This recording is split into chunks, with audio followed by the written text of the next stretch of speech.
Hey guys, what's up? I'm CJ and welcome back to my galaxy. Today we are talking about Katniss's connection to Lucy Gray. I wanted to discuss this because of the theories that the fandom has on Katniss being potentially related biologically to the Covey. There are some theories about Tam Amber, there are others about Maud Ivory, and even others about Lucy Gray herself. So today we're going to discuss those and see what exactly is the most likely scenario of Katniss being related to the Covey. And just as a warning, most of this information is coming from the books because the movies don't have all the room to be able to communicate as effectively as the books have and all the little Easter eggs that Suzanne Collins left for us. Alright, let's start kind of simply with saying that Lucy Gray and Katniss are both from District 12.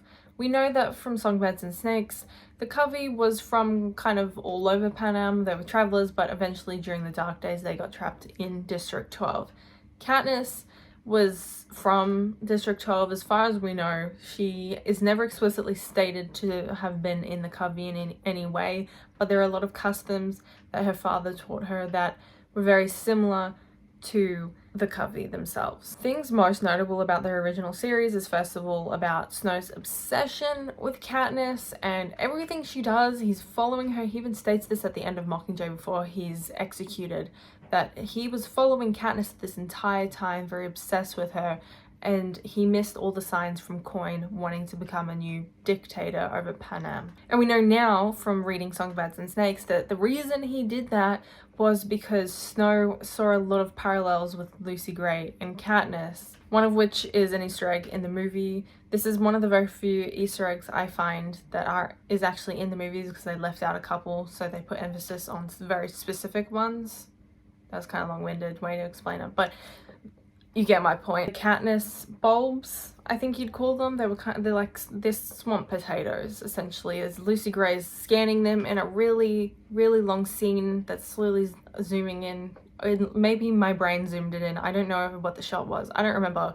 But the scene just seemed very dramatic to me, so I can't help it. Anyway, Lucy Gray is scanning the Katniss plant and is essentially saying it's not quite ready yet from the lake, and it's just a whole scene. It's an Easter egg because it's not time for Katniss yet.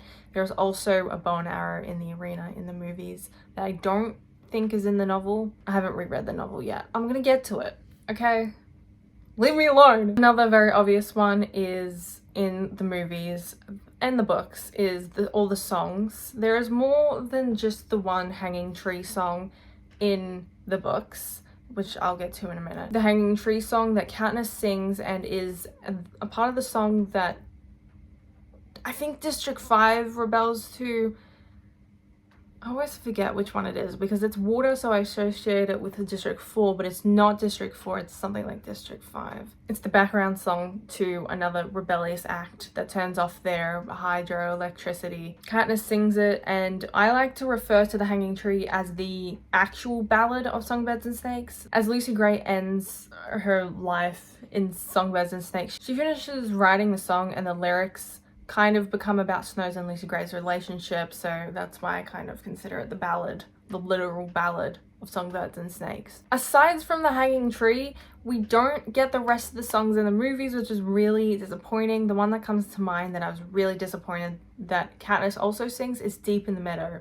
I was really sad that Lucy Gray didn't sing that to Maud Ivory in the movies like she did in the books, because Deep in the Meadow is the song that Katniss sings to both Prim and Rue in the original trilogy, as Rue is dying and as Prim is having nightmares. I've seen a lot of theories in the past about Tam Amber potentially being the goat man in the original trilogy. Katniss, while in the cave with Peter in the books, we don't hear this in the movies. Once again, unfortunately, another Easter egg that is kind of left out. Katniss tells Peter a story while she's in the cave with him, and they're trying to play up for the cameras the romance. At least Katniss is. Peter's kind of just being himself, which is very sad, but we need to move on from the sad fact that Peter was not aware of that. Anyway, Katniss's story details how she bought Prim's goat, Lady. It was from this goat man who had just this herd of goats. Lady was an injured goat who Katniss and Gale were trying to get, like, they were trying to bargain for a lower price for the goat. And it became this whole spectacle about how the whole Hob was trying to see whether or not the Katniss and Gale would be able to get the goat, or the butcher who was trying to purchase the goat as well, but the butcher was actually trying to get a better deal for Katniss. The reason people think Tam Amber is the goat man who was selling Katniss and Gale this goat is because the Covey, upon Lucy Gray's request and Maud Ivory's request, they're trying to raise goats so they can make things like goat's cheese, and that's essentially what they're trying to do when Snow first meets the rest of the Covey. And I really like that idea that Katniss might be connected to the Covey through Tam Amber and the Goat Man, and that the Covey survived through at least Tam Amber. Whether we don't see the rest of the characters or not, I think that's really cute. Alright, for this next point, I'm bringing up a quote from this Songbirds and Snakes book on page 426 in stanza 12, I believe, of Suzanne Collins' version of William Wordsworth's Lucy Gray poem. Then downwards from the steep hill's edge they tracked the footmarks small, and through the broken hawthorn hedge and by the long stone wall. I wanted to point out hawthorn. You guys are gonna hate me for this point, but I love this idea. I'm also gonna bring up a comment that I saw, a commenter from my What Happened to Lucy Gray video, because I found it so interesting that someone was kind of on the same wavelength as me, and I hadn't even mentioned it in a video before. Means it might be true. Please don't hate me when I say this. I think Katniss and Gale might actually biologically be distant cousins. I'm sorry. For anyone who is unfortunately still Team Gale up until this point, I just ruined your life. Hopefully. It'd be weird if you were still Team Gale after hearing this. So we know the Covey rule about naming your children after poems and a colour, right? If you watched my What Happened to Lucy Gray video, you would know that I think the Covey had to go into hiding after Lucy Gray disappeared in order for their safety, meaning they likely had to change their names as well, so they had to take on new last names, possibly, as well. And what better way to choose a new last name than from the poem after your cousin that disappeared? Hawthorne. I'm putting it out there that it's a possibility that someone from the Covey took on the last name of Hawthorne from the Lucy Gray poem, had Gale's parents, and they're actually related, assuming that Katniss and Maud Ivory are family, you know? I hope you guys don't hate me. I have another quote from Catching Fire to back me up with more evidence for this, except I'm gonna read you the comment. It's a really long comment, so I'm gonna put it somewhere like here or here, somewhere. It's gonna be somewhere, okay? And this commenter backs me up on this, okay? So if you guys disagree with me, you disagree with this commenter, and for that commenter that I just threw under the bus, I'm sorry. Good luck. This is about Lucy Gray at the beginning, this first sentence. I feel that she survived, eventually succumbing to some type of wounds, but I just don't think it was right away. I'm really struck by the hawthorn hedge mentioned in the poem. The fact that it's outside the bounds, and then Gale is the only one we hear about going outside the bounds with Katniss. The way that Gale knew about how to set snares. The way his ideology was so similar to Lucy Gray's, but there was something different. If Lucy Gray survived and maybe died in childbirth or something similar, I think Gale's dad is Lucy Gray's son. The fact that Gale's dad and Katniss's dad worked in the same mine likely wasn't accidental, and would have been like killing two birds with one stone for Snow if he figured Lucy Gray had been in the woods and given birth before a random child came into the district. That way then, it would be canon that Katniss and Gale are actually cousins. I never see anyone talking about this, even though it's so alluded to at the beginning of the Hunger Games and then randomly thrown around in Catching Fire. Who started the rumor that they were cousins? Or does someone actually know that they are? So many say Suzanne Collins doesn't write things without meaning, and for me, this would be one of the most beautiful and interesting outcomes of Lucy Gray and the rebellion in general, and Gale's role amongst it all. I find it hard to believe Gale is just a side character the way he's come back to over and over, and the amount of movie screen time he gets in comparison to some of the others is crazy to me. The line Gale says that confirms it to me is when him and Katniss are in the woods before the 74th reaping. "We could do it, you know," Gale says quietly. "What?" I ask. "Leave the district. Run off. Live in the woods. You and I, we could make it," says Gale. How would he know that they can survive? Now, a lot of my viewers are probably thinking, there are a couple things in the novels that probably debunk this. First of all, a lot of people in the scene look similar and that you could mistake Gale and Katniss as cousins. That we know. First of all, why do so many people in the scene look the same? Are they all maybe cousins? It's a very small district. I'm just gonna point that out, that maybe there's a little bit of incest going on in there. Second of all, Katniss states that in Catching Fire, someone decided that Gale was kind of an attractive male that Katniss is really close to, and it threatened the whole lovers storyline for Katniss and Peter while they were in their Hunger Games. But the way I'm looking at this theory is that Suzanne Collins doesn't write things for no reason. Why cousins and not a brother or some sort of other familial relationship? It is my sincere belief that Suzanne Collins is alluding to maybe an actual familiar relationship in the Lucy Gray poem with the Hawthorne's Hedge. And maybe that's what inspired Gale's character originally. But it was the publishers and the media that spun it into a love triangle and forced Suzanne Collins to make him less of a familiar relationship, more of a romantic relationship, which to my knowledge wasn't her original plan. Now for the evidence that backs it up in here. Ready? Ready? You guys are so ready. Looking at Catching Fire right now. Let me read you the quote from Snow. This quote from Snow is when he is threatening to kill everyone Katniss loves. "That's what I told them. I said any girl who goes to such lengths to preserve her life isn't going to be interested in throwing it away with both hands. And then there's her family to think of, her mother, her sister, and all those cousins." By the way he lingers on the word cousins, I can tell he knows that Gale and I don't share a family tree. We know that Katniss is a very biased narrator and that she doesn't exactly know what everyone's thinking at all times because she's a teenage girl that jumps to conclusions like it's her hobby. How do we know that Snow was thinking that maybe these cousins were the Covey coming back to haunt him?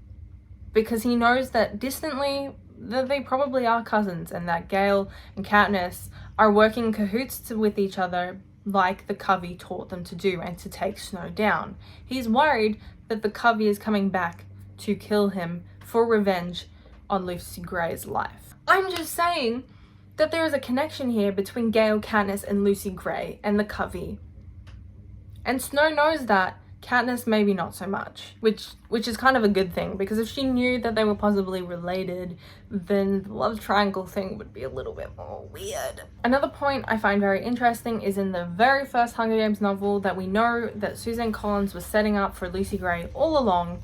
He reads the list of past District 12 victors. In 74 years, we have had exactly 2. One is still alive, Haymitch Abernathy. It's important to note here that Katniss does not let us in on the exact dialogue of the mayor stating the victors of District 12, so we don't know for sure if he read 2 victors or just Haymitch. There's a real possibility that Katniss just filled in the blanks because she herself knows that there is 2 victors because she has been told by her grandmother and her family, the Covey, who knows that there are 2 victors. That, or just because the District 12 mayor doesn't read out both the names, District 12 and the Hob as a whole knows that there was 2 victors at some point and that one of them disappeared, and that there's always been rumors of that district victor being there but having disappeared. It's just that the rest of the districts wouldn't have known because Lucy Gray was such an early winner of the Hunger Games, and that she actually did fade from the memory of the rest of Panem. But District 12 is a very small district, said by Katniss herself in the books, so, you know, people's memories are longer when they get to talk to everyone in the district. One piece of evidence that I find to be the most important in connecting Katniss and Lucy Gray is the lake and the lake house. We know from Katniss telling us as an audience that her father taught her to swim in a lake that is beyond the meadow and in this special place that Katniss likes to keep to herself up until she decides to tell Gale and Catching Fire to run away with her, and he gets mad and stays in District 12. Whole thing. This quote is from Catching Fire. After a couple of hours, I reach an old house near the edge of the lake. Maybe house is too big a word for it. It's only one room, about 4 meters square. My father thought that a long time ago there were a lot of buildings. You can still see some of the foundations, and people came to them to play and fish in the lake. Katniss also mentioned that it was a bit of a hike to the lake, and we know that in Songbirds and Snakes it was also a hike to the same lake. I would assume it's pretty much canon at this point that this is the same house and the same lake. Also, the description is kind of the same. The house is a little more beaten up by the time Katniss comes along than it is in Songbirds and Snakes, but you know, it's an old house. It's aged without maintenance. So we know that the lake is the same one that Snow dumped his guns in, and that the Covey was the only people who knew about this lake and the house other than, oh my god, I don't remember his name. The guy who put the guns in the lake house when Snow and Lucy Gray discover them. He was like the sole survivor, or well, he wasn't the sole survivor of the shooting. He was one of the ones that was hung next to Sejanus, unfortunately. Moment of silence for Sejanus. Okay, thank you. Because the Covey were the only ones who knew about this lake, how did Katniss and her father find out about it? I mean, I guess if you hike a little bit and go to find, I don't know, more food than for your own survival, then eventually maybe you'll come across it. But I feel like it's far away enough because it is a hike. How do you know to go on that hike? You know? Someone had to have told them, and it was likely an ancestor of the Covey. And I know that most people think that Maud Ivory is likely the grandmother of Katniss and the father and the mother of her father. So paternal grandmother sort of situation is the theory with Maud Ivory. And Maud Ivory age-wise also matches up a little bit better than Lucy Gray being Katniss's grandmother. Katniss's connection to Lucy Gray isn't just that potential familial relationship. It's quite obvious that in some way District 12 has some lingering memory of the Covey and Lucy Gray herself. After all, like I said before, District 12 was a very small district. There were probably influences from the Covey in the past that stuck around for them for the next 65 years. If you think back to 65 years ago, there are probably influences your family have in traditions that were 65 years old from your grandparents. There might even be traditions in just your local area that started 65 years ago from all the boomers in your area. So I would say it's quite realistic to say that there is a lingering memory, whether or not they know it's from Lucy Gray herself. There is a memory of the Covey and Lucy Gray. Katniss in many ways is connected to Lucy Gray, and I would love to hear everyone else's thoughts in the comment section down below on that. But that is it for today's video, guys. If you enjoyed, please like and subscribe. I am making videos 3 times a week from now on. The Hunger Games will hopefully be coming out. Content on the Hunger Games will hopefully be coming out at least once a week, and I'll be posting stuff about books and other new releases in films and media in general, so stay tuned for that. I'd love to hear your opinions down in the comment section below about the evidence I put in this video, and any evidence that you might have that would further prove my point. That would be great. But if you also want to further disprove my point, I am very open to that. We can have a little bit of a debate in the comments. I always have people who disagree with me and people who agree.